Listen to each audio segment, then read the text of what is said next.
Popular Services Manager at Cook Memorial Public Library District. And I'm Erica O'Rourke, one of the Reader's Advisors. We are delighted to bring you this summer's Book Buzz with the Bookies, a preview of all the titles our Reader's Advisors are most excited about this season. From literary novels that ask big questions to breezy books that provide big laughs, we've got something for everyone. This summer is a chance to relax and reconnect, and we hope that means you'll stop by and share what you're reading, either by participating in our summer reading program, visiting us at the Lucy booth during the farmers market, or dropping into our Shelf Talkers book club at 7 p.m. on the fourth Tuesday of each month. We're so grateful to be part of your reading community, and we look forward to helping you find the perfect book no matter what your summer holds. Greetings, fellow bookworms. My name is Jo Hansen, and I order all the ebook adult and young adult fiction for the library. My favorite genres are literary and historical fiction, mysteries, and fantasies. I want to tell you about 3 debut novels that I am excited to read this summer. My first pick takes us to the south side of Chicago in the summer of 1999. Debut novelist Toya Wolff took her memories of growing up in the Robert Taylor homes and created Last Summer on State Street, which is getting a lot of great reviews. Felicia Stevens lives in the Robert Taylor homes with her mother and brother at a time when her high-rise is next in line to be torn down by the Chicago Housing Authority. Although her world will soon change forever, Felicia tries to navigate that summer the best she can with her 2 friends, Precious and Stacia. Soon their friendships and innocent games of double dutch are upended when a mysterious new girl named Tanya enters the mix. I like the review by Chicagoan Dawn Turner, who wrote the memoir 3 Girls from Bronzeville.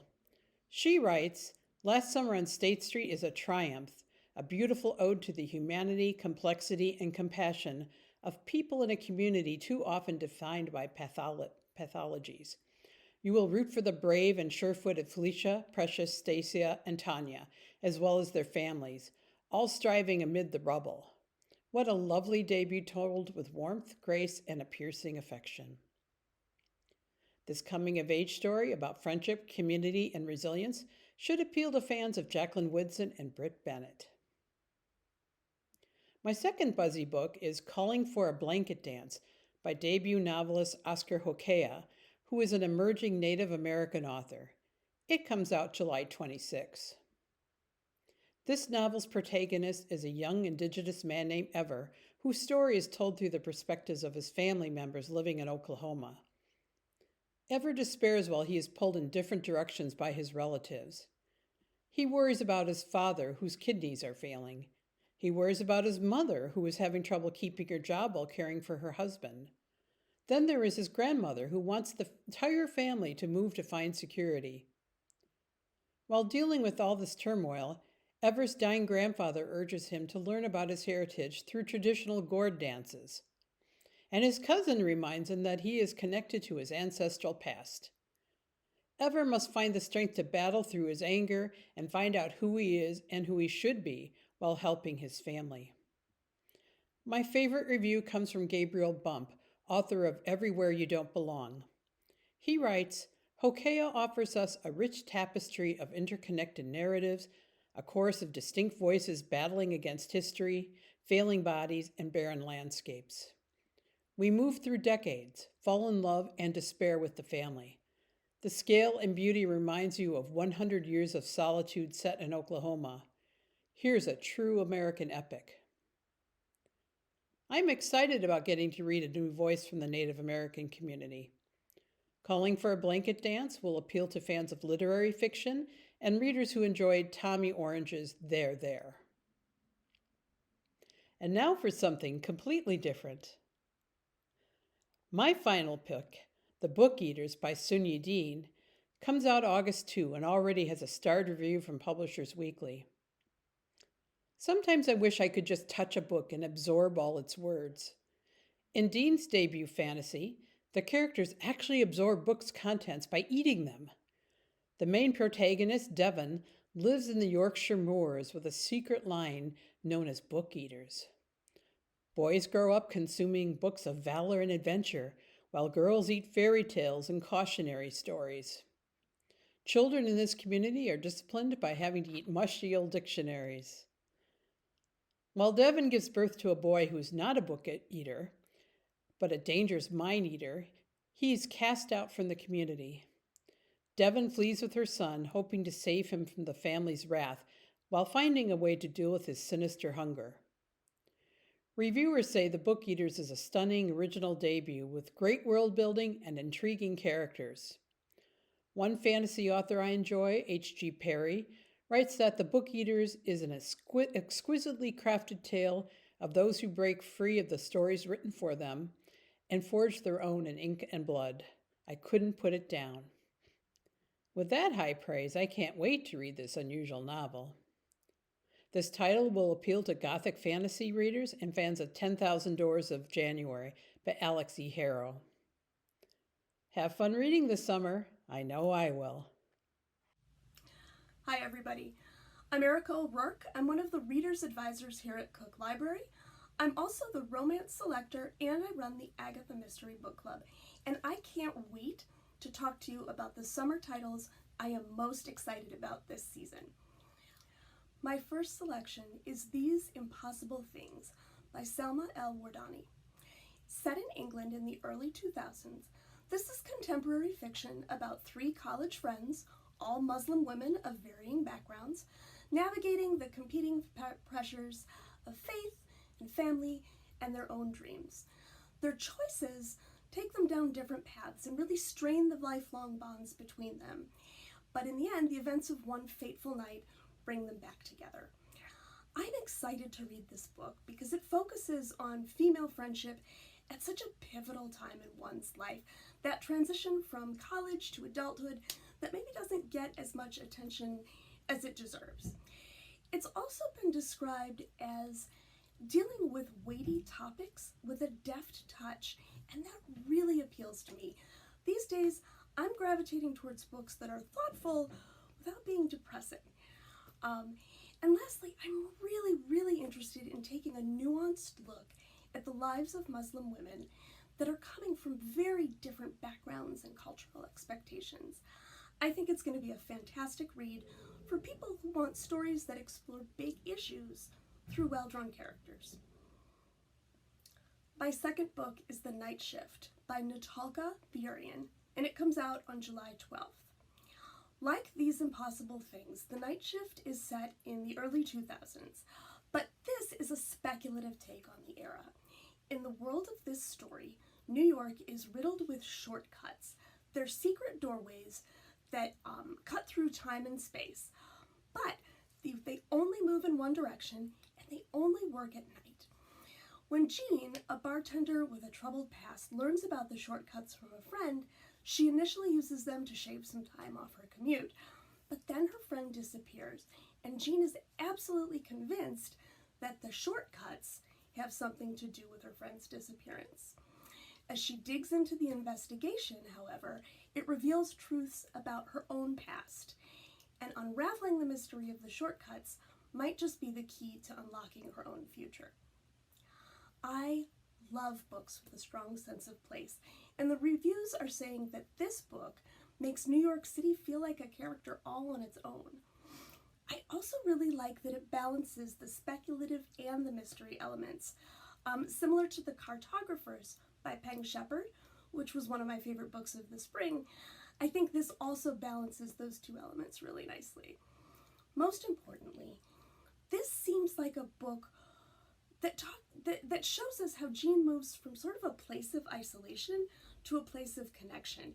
And that theme really appeals to me, especially as I'm looking at this summer as a chance to reconnect with people after the last couple of years.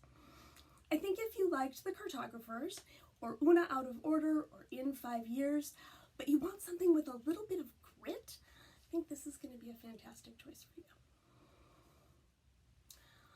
My last book is Love in the Time of Serial Killers by Alicia Thompson.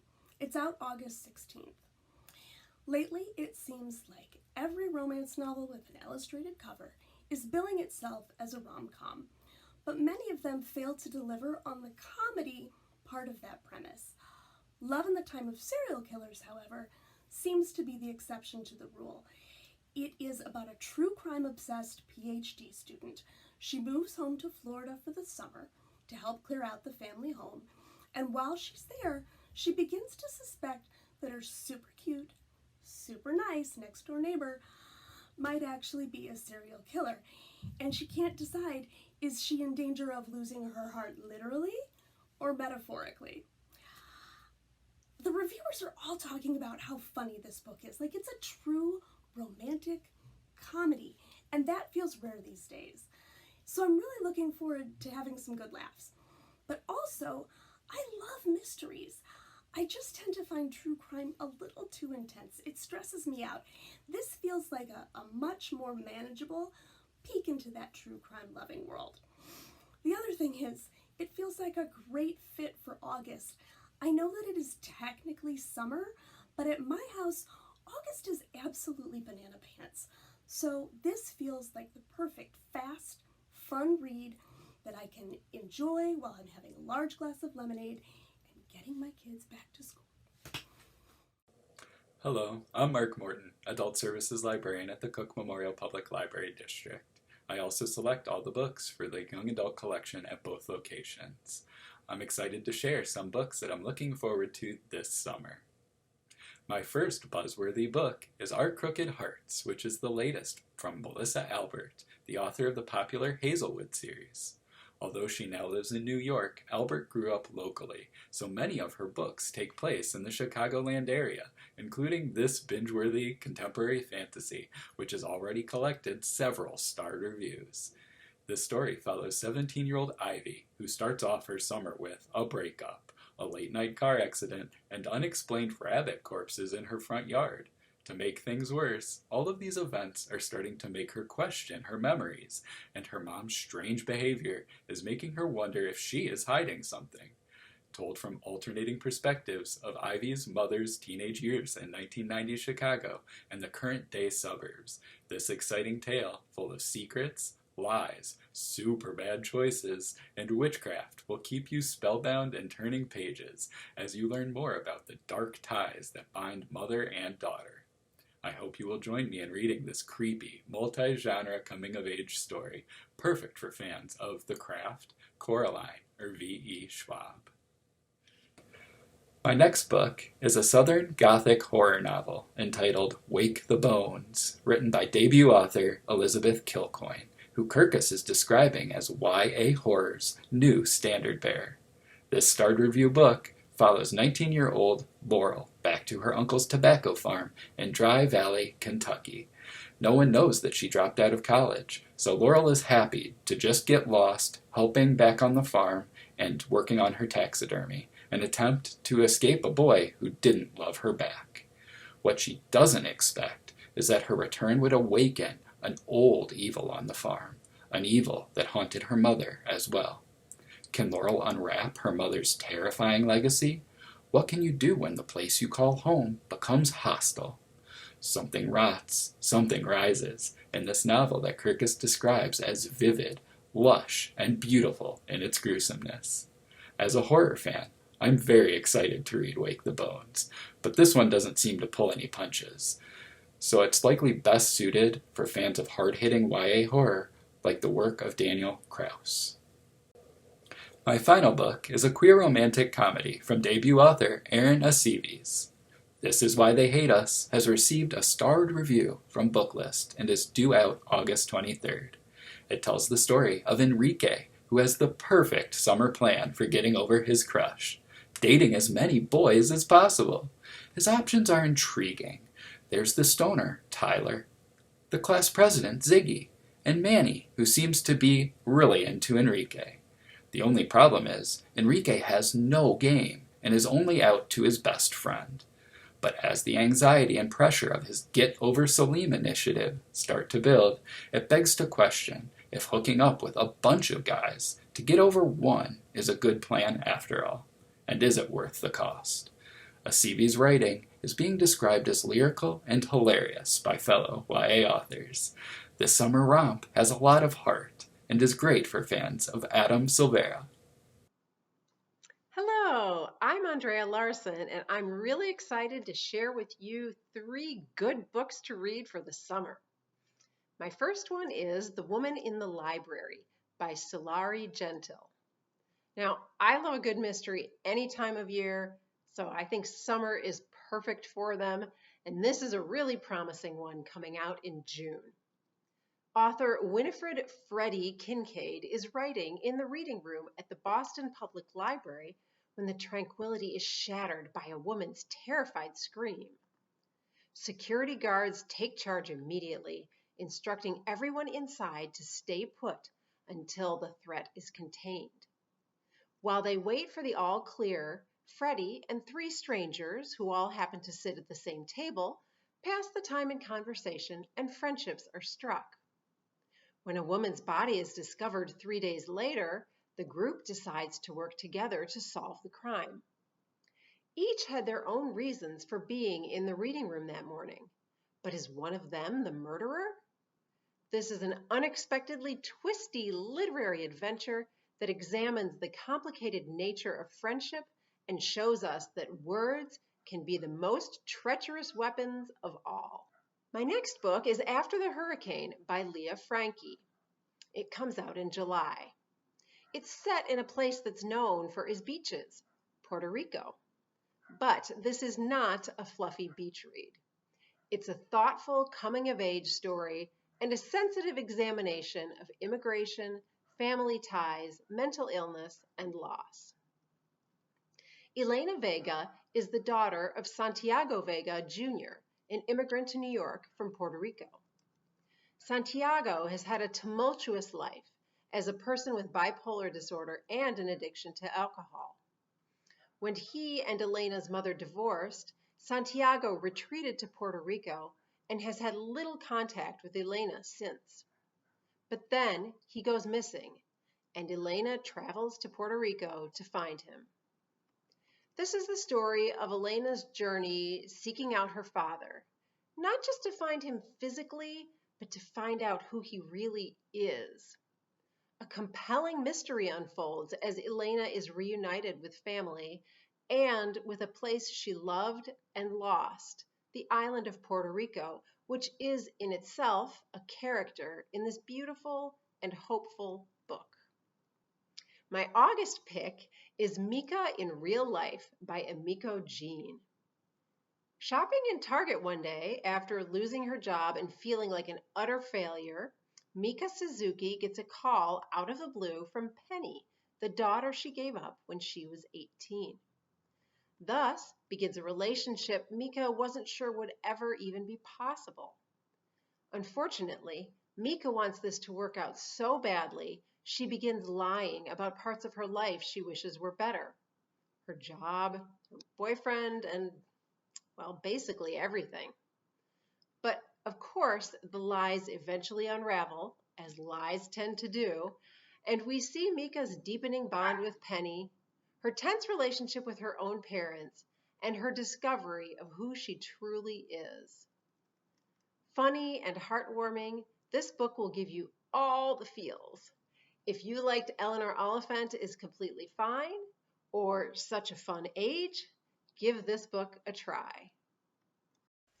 Hi, my name is Becky King, and in addition to the library's film and music collections, I also manage both the fiction and nonfiction audiobook collections. I'd like to start with the book Horse, which is a work of historical fiction by award-winning author Geraldine Brooks. Most of Horse takes place during the Civil War era and is based on the true story of the famous racehorse Lexington, who remains the fastest racehorse of all time. It's the story of the people who trained and cared for racehorses during this era in the South, most of whom were enslaved, and the story of one young slave in particular named Jarrett, who was Lexington's groom and who had a truly special relationship with the horse throughout the horse's somewhat sad life.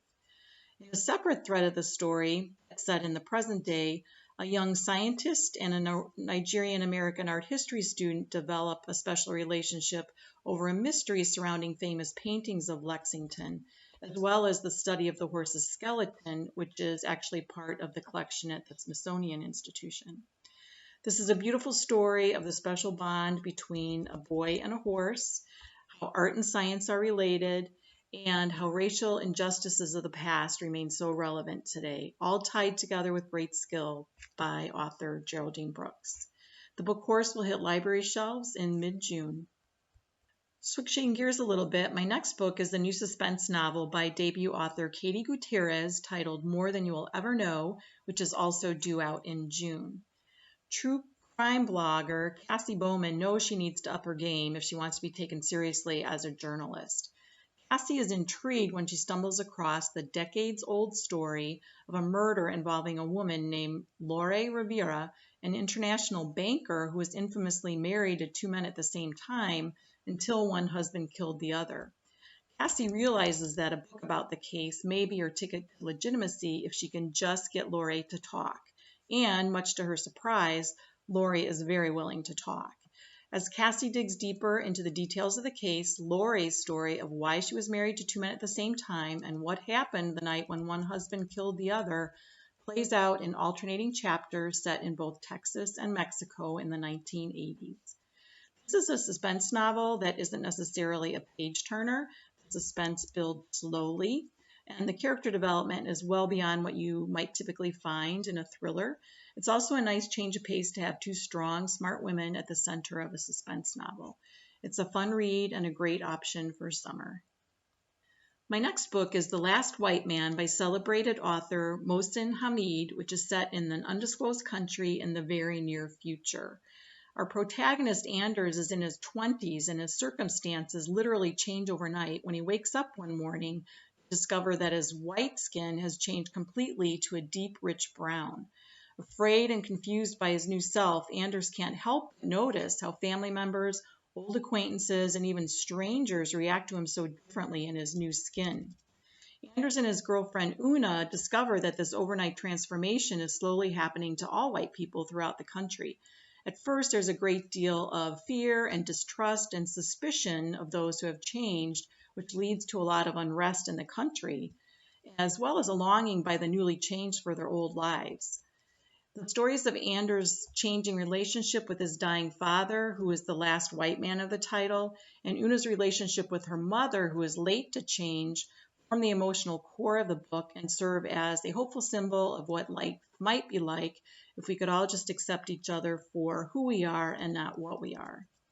This is a small book. It's only 5 by 7 inches in size and less than 200 pages, so you may devour it in one sitting, just like I did. I'm always amazed by authors who can tell a complete tale with so few words. This is a book that subtly deals with the big issues of how we see and treat each other, how we see ourselves, and the humanity we all have in common. This is a small but mighty book, and you'll probably find yourself thinking about it for several days after finishing. The Last White Man will be published in August. Hello again, Marianne Charles. I'm the Popular Services Book Club Assistant at the library, and I'm thrilled to be here today to talk to you and give you a little bit of a scoop on 3 new books coming out this summer.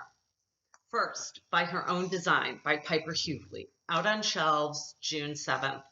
If you enjoyed The Prophets by Robert Jones or The Vanishing Half by Britt Bennett, this is the book for you.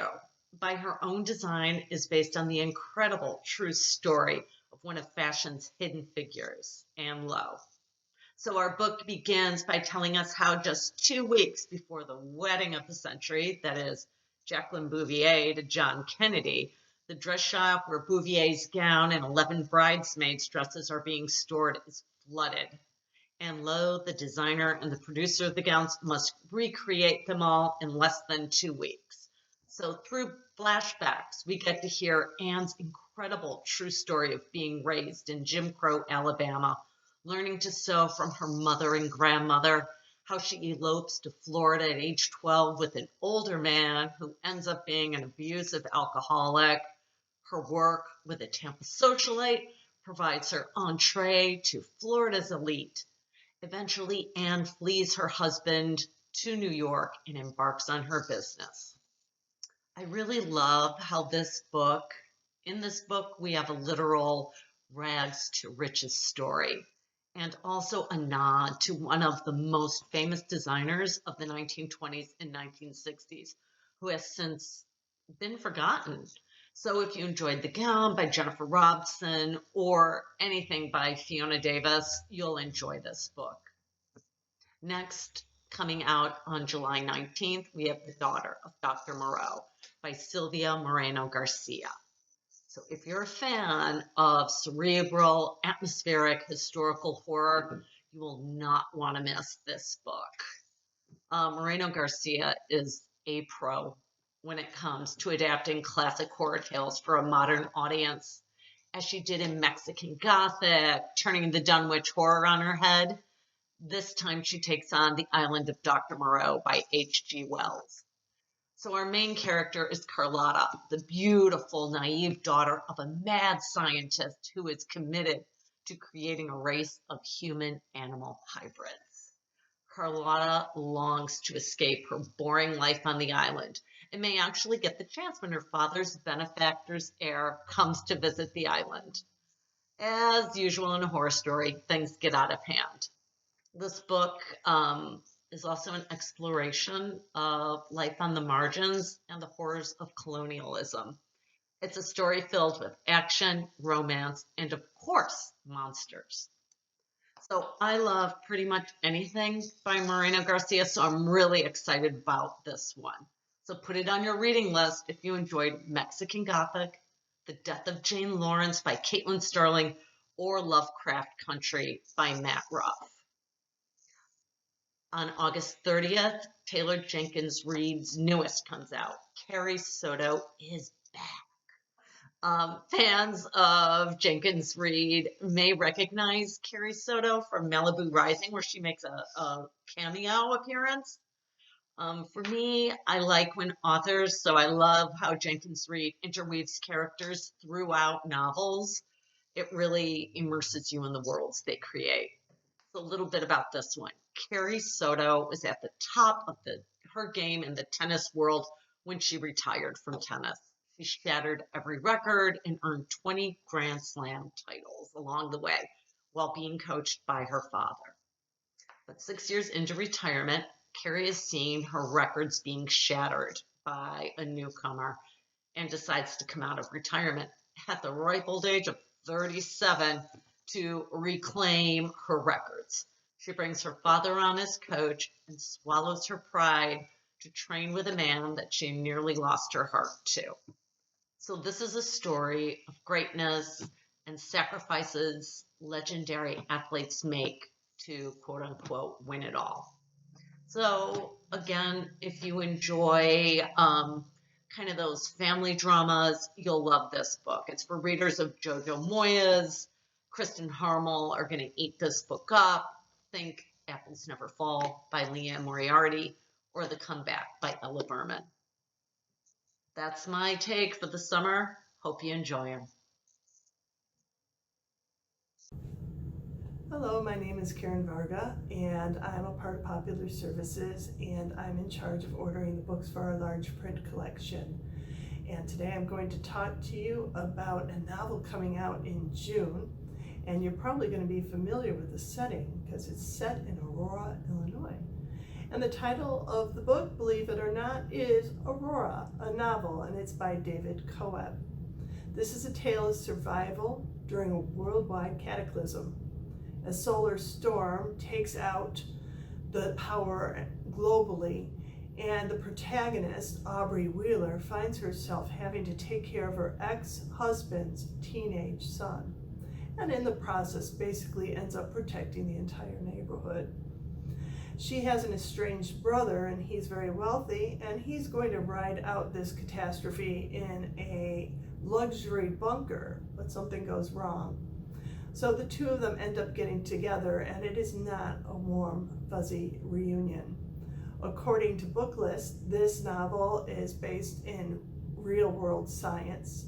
And if you've read Under the Dome or Project Hail Mary and enjoyed those books, then you probably would like to read this one.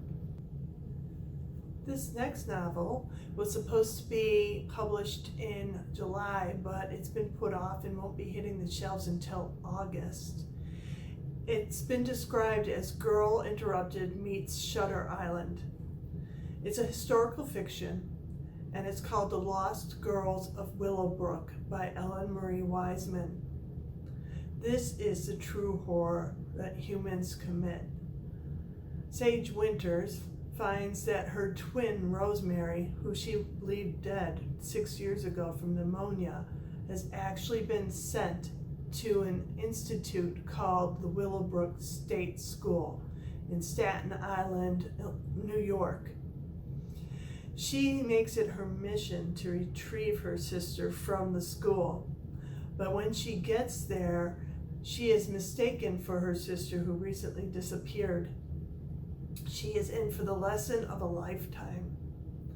The Willowbrook State School actually did exist. It was established in 1947, and it was not shut down until 1987.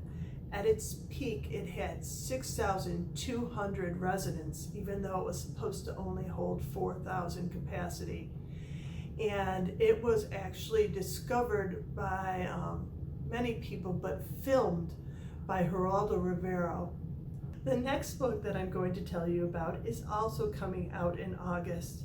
It's called Dreadful Splendor, and it's a ghoulishly fun gothic murder mystery set in Victorian London.